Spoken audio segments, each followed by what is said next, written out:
तुमचं अभिनंदन करायचं आहे ते यासाठी की व्ही शांताराम पुरस्काराने तुम्हाला नुकतंच सन्मानित करण्यात आलं.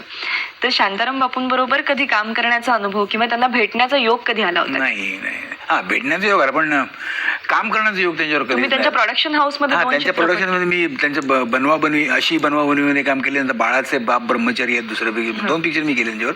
पण त्यांच्या डिरेक्शनखाली काम करायचं मला कधी नाही, म्हणजे चान्सच नाही मिळाला. अर्थात हा माझा पर्सनल लॉस आहे, माझं दुर्दैव आहे की मला काम करायला मिळालं नाही त्यांच्याकडे. पण त्यांनी एक माझ्या पाठीवर जी थाप मारली ती मात्र मी कधी विसरू शकत नाही. नकळतपणे त्यांनी थाप मारली किंवा त्यांनी नकळतपणे मी असं मी म्हणतो ते आमच्या याची ट्रायल होती, बनवाबनवीची ट्रायल होती त्यांच्यासाठी, आणि आम्ही राजकमलमध्ये ट्रायल बघत बसलो होतो. पिक्चर संपल्यानंतर ट्रायल संपल्यानंतर ते बाहेर आले, आम्ही सगळेजण बाहेर आलो आर्टिस्ट. तर ते सुशांतला म्हणाले, बघ कॅरेक्टरायझेशन कसं करायचं असतं हे शिक जर ह्याच्याकडून. तेव्हा मला असं वाटलं, अरे मी बरंच काहीतरी केलेलं दिसतंय. म्हणजे मी जे काय केलं ते मी सरळ म्हणजे पाहिजे त्या बरोबर रस्त्यावर केलेलं आहे असं मला कळलं.